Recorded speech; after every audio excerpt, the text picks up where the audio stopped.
So this is Danny Flexen, to be joined by my good friend and boxing journalist, PED expert. He wears a number of hats, and apparently joining us from outer space today, Gabe Montoya.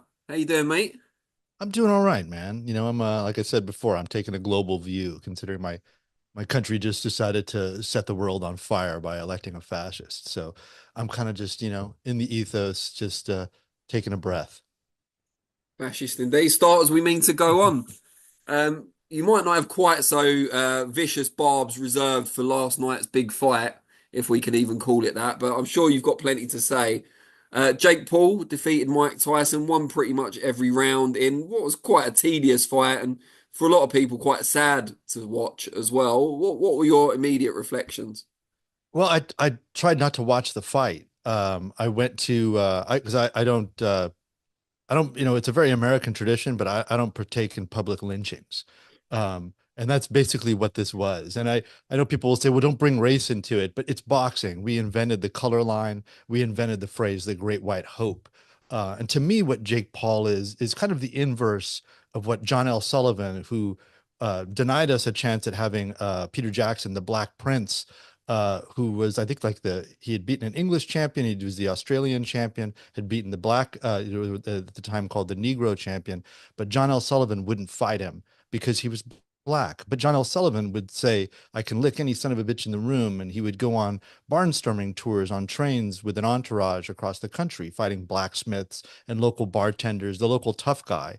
But he wouldn't give Peter Jackson a shot at the title. And Jake Paul is what the writer Tom Nichols calls the end of expertise, talking about the internet age and how everybody's an expert. And so what Jake Paul has done is he's that bartender or that local tough guy beating up professional boxers. Only they're in Tyson's case, 20 years retired, and Shotsky when they ended, to use an ugly term in boxing. Mike Tyson had lost in 2005 twice, to, I think it was 2004, then 2005, stopped by Danny Williams, and then quit basically, and was stopped against Danny McBride. He said his knee basically went out. So we knew that at 58 years old, yeah, it's not bodybuilding, it's boxing. His body looked great. There was no drug testing for the fight. I just think, Jake put on all that weight. I've heard rumors that he had Memo Heredia in his camp. So I'd like to see him in a year-round VADA testing before I think that he's clean. So for me, I took my wife out. It was a rainy, beautiful night in Los Angeles with a full moon. I took my wife out to dinner, and lo and behold, the restaurant was playing the fight. I mean, it was everywhere. You couldn't get away from it. So I saw the Barrios fight out of the corner of my eye. And then when I missed the Serrano fight, and I was like, all right, you know what? I'm going to watch this thing. And Tyson looked about 200 years old. And my wife walked out of the room. And I was like, yeah, this, as I said to somebody that was reaching out to me, it literally goes against everything that I fought for while I spent 12 years as a boxing reporter and podcaster.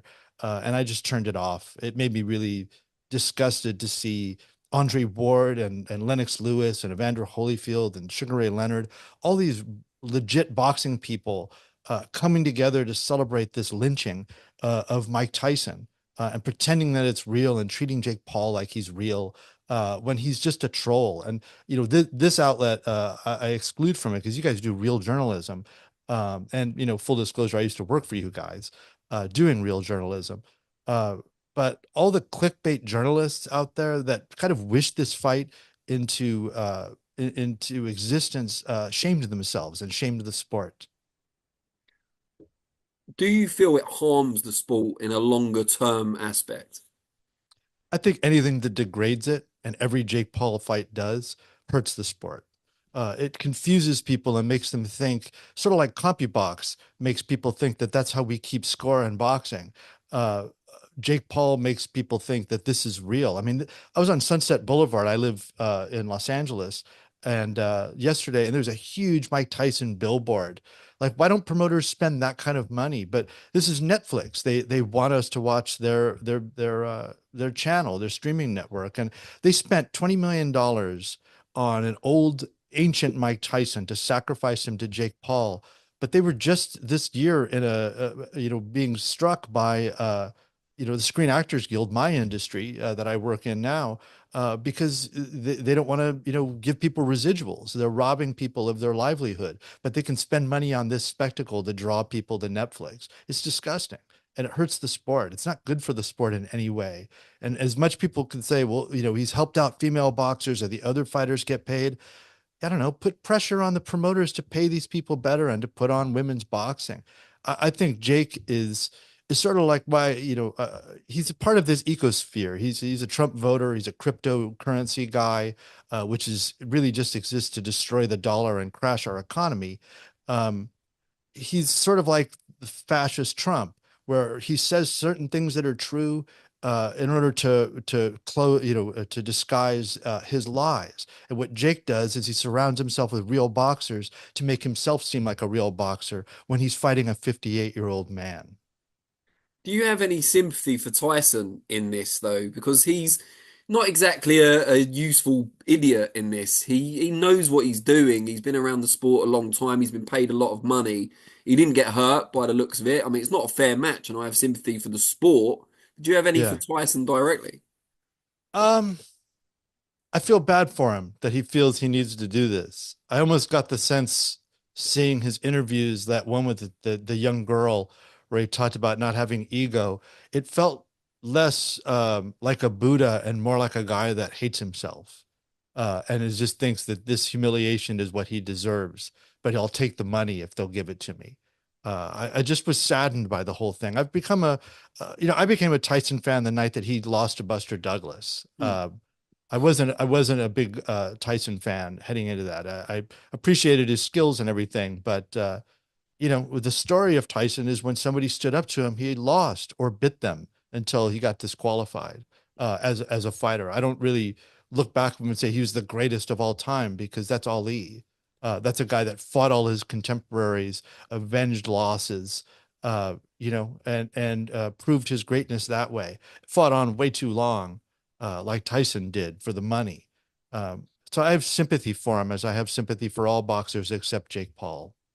And talking of Jake Paul, before we move on from the subject, do you ever see him fighting a genuine contender at any point? No, I mean, he lost to Tommy Fury, who's not Hmm. very good. And then immediately went back to pulling people out of mothballs and calling it an accomplishment. So he's, as Larry Merchant referred to, I think it was Margarito, but I think it's really talking about the ring. The ring is a truth machine, and the truth about Jake Paul has already been revealed. Fair enough. Now we move on to someone else for whom he would claim the truth about himself has been revealed. The UCAD and the British Boxing Board of Control may disagree. That is, of course, Conor Benn, who revealed last week or the week before it maybe now that he has been cleared of any wrongdoing in his words, and this was endorsed by Eddie Hearn, his promoter. Perhaps no surprise there. Yeah. um, by a national anti-doping panel here in the UK, and he will now be able to resume his career. I mean, he'd still have to apply for a British Boxing Board of Control license should he want to fight in the UK, or apply to compete as a foreign license holder, but the board would still reserve the right to decline that. What did you make of this latest news? UCAD have obviously confirmed that the case has been dismissed by the anti-doping panel, but they do reserve the right to appeal. I think they've got around another week to do so.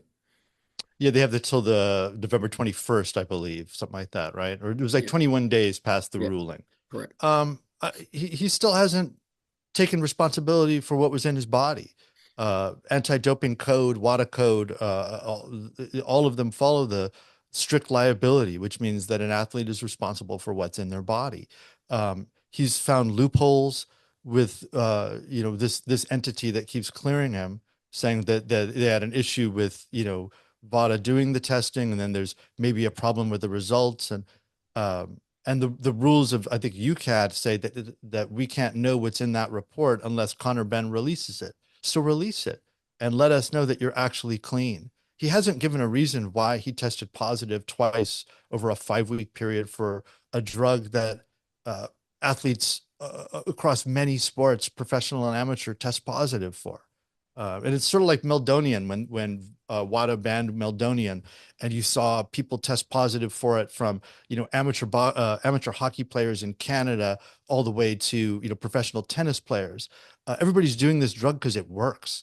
I know a guy that competes in a sport that as an amateur where they don't do any testing, and he uses it and says it, he feels it works. So to me, this whole what the WBC did, I think really confused things, focusing on one test and exonerating him because of the egg excuse, and then he was like, no, that's not what I did. Um, I think Eddie Hearn and Conor Benn have venue shopped and found the place that will give them the loophole to say that I'm clean. That doesn't mean that he's clean. That doesn't mean that it's no fault of his own. Uh, it just means he's found the right lawyers to get the job done. We don't know at this stage if UCAD or the board or both will appeal. But given he's been out of the ring for some time, the board and UCAD, neither of which are known for having great financial reserves, is there a good chance here, as many are speculating, that they will decide discretion is the better part of valor and move on rather than challenge this once again? I don't know. I would have to know them better as people. But I feel like the head of the BBOC or BBBOC uh, doesn't like this situation. Just hearing that interview he did with like Talk Sport, and so I think for the betterment of the sport, this is a precedent here where this guy's found a loophole to get around everything. I keep hearing Conor Benn talk about I'm an advocate for clean sport. Well, my dude, you signed up to be in the clean boxing program. You signed up for VADA. They caught you. Um, and now all you've done is trash everybody and the whole anti-doping system and muddied the waters and made it easier for the next guy that tests positive uh, to get away with it. How is that being an advocate for clean sport? It's pure hypocrisy. And I think Eddie Hearn's going to do what he needs to do for for his boxer. He's a promoter. His wares are human beings, and if they're not fighting, he doesn't make money off of them. So of course he's going to say whatever. I'm never surprised by promoters who do that. He follows in a long line with Richard Schaefer and others who will denigrate everybody around them to get their goals done. Um, but yeah, I think it's bad for the sport. I don't think Connor should be given a license until he fully explains what went down, releases all the reports, and lets the public go through that. Reporters go through that, and UCAD and the board uh, uh, look through those things and decide from there. With that in mind, theoretically, what evidence could Conor Benn present or share that you would accept as proof of innocence or, as he says, clearance of any wrongdoing? Um, Show me where the protocols screwed him 2 times over 5 weeks. Break down how these Olympic testing labs did him wrong, and show, attack the test, but in a legitimate way, and show the science that how you got there. Show evidence that the protocol is maybe somebody screwed with the sample. The burden of proof is on him. The tests are the tests, and yeah, I think that would go a long way. But but all of this smoke and mirrors is not convincing to me. I've just I wrote 75 pieces on performance enhancing drugs. I've talked to people who've given people drugs. I've talked to the people who've designed tests to catch the cheats. So I'm not easily convinced by smoke and mirrors. You said this makes it easier, in theory, for future drug cheats to get away with it. Is that a serious issue in terms of the rise of drug usage in boxing? That if someone is able to circumvent the law rules, and we're not saying Conor Benn's definitely done that, but if that is the case, is that a real concern for boxing in the future? In that, more people try this now because it's worth the risk. Yeah, I mean, well, I think that there's not people tend to think that there's a steroid era, and I just think it's an ongoing thing. Greenies after World War II, they used to give amphetamine to fighter pilots on both sides. It started with the Nazis, and the Americans did the same thing, and it came back to baseball, and guys did greenies for years, all the way into the '60s. So I can't there was only boxing and baseball at that time. Uh, I can't believe that it was in one sport and not the sport that had a 15 round fights and dudes that fought often and were super ripped. Then you get in, the drug testing didn't start till 2000, 2001 in Nevada. And immediately they caught, Fernando Vargas is the first boxer. They'd caught, I think, an MMA fighter right before that. Um, and you look at the 90s and you look at the physiques, you look at Evander Holyfield, who was caught, not caught, but was entangled in his own scandal, the whole Evan Fields thing. um, you just trust your eyes and go, that was the golden age of steroids in baseball. Why wouldn't it be in every other sport, but particularly boxing, the most dangerous sport? um, so yeah, I think, I don't know if it encourages other people to cheat, but what it does is set a pathway for them to get away with it. And just last of all, certainly not least, we found out, I suppose it was confirmed officially around a week ago now, that Turki Al Sheikh, arguably the most powerful figure in boxing today, for better or Mhm. worse, has bought the Ring magazine from Golden Boy Promotions. What impact do you think this will have, not just on the sport, but on journalism in boxing? I think it further degrades it. I think we all stopped. And full disclosure, while Oscar De La Hoya's Golden Boy Promotions, or at least, Oscar De La Hoya owned the ring, and like a subsidiary of his, a business of his, owned the ring. I wrote for them a few articles, but it was like breaking drug testing for Tyson Fury Wilder 1, which no one on the Al Heyman side wanted disclosed, and so I disclosed it. And I wrote like a guest column in Doug Fisher's mailbag. So I've taken money from that entity. But that said, I think it degrades it. I mean, look, Turki Al Sheikh is the right hand man to Mohammed bin Salman, the crown prince there in Saudi Arabia. If you read the book Blood and Oil, it talks about how MBS came to power, essentially kidnapping other members of the royal family and putting them up in a hotel and shaking them down for billions of dollars. So when Turki Al Sheikh says, we've bought the ring, they put up a graphic of a guy sitting on a throne with a crown on his head. The Saudi is a monarchy, and says it's a new era, and that they're going to allow the magazine to have editorial independence. I just kind of go, yeah, I don't believe that for a second. I think this is all part of their sports washing operation, where they're buying up different sports, and they're kind of feathering the nest for what comes next. Um, the fact that he hired Rick Reno, I used to work for Rick Reno for about a week. He used to run Boxing Scene. Sure. When I think of that editorial independence, um, I worked for Rick Reno during the spring of 2012 when I broke like 5 stories about drugs in 6 weeks. And I was, a hot property. So he hired me on to be his West Coast editor.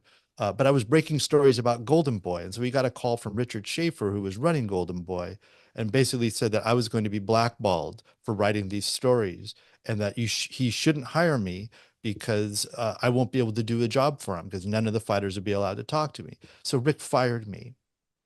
Like I had that job a week. So if people are thinking Rick Reno is going to push back on editorial comments by Turki Al Sheikh or editorial direction, um, I got another Mike Tyson versus Jake Paul fight to sell you. What about the observers out there who say, yes, we can't guarantee independence, but the ring previously was owned by a major promoter. The integrity of the title was already compromised. Yeah, I think it was. I think that, Oscar, he bought it for 7 million. He sold it for a reported 10 million. That's according to him. I don't know if he got more, or 10 million plus we'll pick up a bunch of your fights. I don't know what the deal is. Um, but I just think everyone capitulating to a monarchy is not a great idea. I mean, this is a country that jails and kills a high level of, high amount of journalists. They jail their own citizens for tweeting bad things about the government. That's a real thing. You can look that up. Um, so the idea that they're buying a publication in the U.S. And going to, I think they bought Fight Facts as well. So they're going to be doing their own rankings, their own ratings, and kind of consolidating things. I mean, people talk about, this is going to be great. We're only going to have one champion again. We're going to know who the champion is. But fighters are poor people trying to make money. They're literally putting their bodies on the line to get out of their situation. Four belts means four avenues for cash for them. Because the politics of boxing and the ratings are not exactly transparent, there's four different avenues for these guys to move up and have a title. I think undisputed, this era that we're in is very exciting, seeing people go for that. And going to a UFC style model is going to basically be a monarchy where Turkey al-Sheikh decides who the fighters are that get to go to the top. And we've seen already signs of that, where the way he talks about Canelo, the way he talked about Tim Tszyu, so two, big time, a rising star in the sport, although he's in a rebuilding phase now, Tim Tszyu, but Canelo, is the biggest star in the sport and is given, over his body over 60 times to the sport to get where he's at. And I think the whole thing is very alarming. But it also shows how little these promoters really care about the fighters and really care about the sport. It's about their bottom dollar, and they're making a lot more money than they've ever made. So yeah, I think the Golden Boy was always kind of tainted once Oscar bought it, and the fact that he sold it to a monarchy kind of shows how much he actually cared about its brand. How much difference do you expect to see from the editorial content of the ring, both in print and online? Because apparently print is going to be resurrected in the UK and the US. Yeah, because everybody's really into buying magazines anymore. Um, I think just beware of people selling you nostalgia. Make America great again is a nostalgic slogan that takes us back to a mythical time that never existed. And so this, I think, is also here. I'll give you these magazines. Remember how good it used to be? And everybody gets really happy. Mike Tyson, Jake Paul was mass psychosis and mass nostalgia combined into one thing. Um, so, I'm happy that journalists are getting jobs, but I'm wondering, what they have to do to get those jobs. Do they have to call him His Excellency every time they see him? Because the United States, until November 5th, was a Western democracy.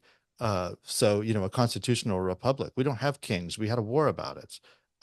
And now all of a sudden, everybody's saying, Your Excellency, can I have a job? I think it degrades journalism, but again, present company excluded, it would be very hard to degrade boxing journalism further than it already is. But they're going to try. I don't think there's going to be any sort of Tom Hauser exposés where he used to write about HBO in the ring about Turkey al-Sheikh and the monarchy. I think it'll all be just kind of an extension of the public relations of Riyadh season, praising the kingdom, praising all the fighters, and isn't this great what this fight happened? But the end, those days of the ring exposing like rankings, scandals, those days are gone. I could be wrong. I would love to be wrong about it. I would love you to be wrong about it also, but there are obviously several areas for concern, and we'll watch as it plays out with a critical eye, as always. Yeah, man. Gabe, really appreciate your time, especially as you are currently out of this world, quite literally. But no, it's really good of you to join us, and we should do it again soon because I'm sure the next controversy is just around the corner, unfortunately. Hey, my pleasure, Danny. Yeah, it's boxing. Blink and something bad's going to happen. But there's also, a glorious fight last night between Amanda Serrano and Katie Taylor yet again, even though, people are disputing the decision because that's boxing. But Yeah. yeah, man. And until next time, cheers. Take care. Speak soon.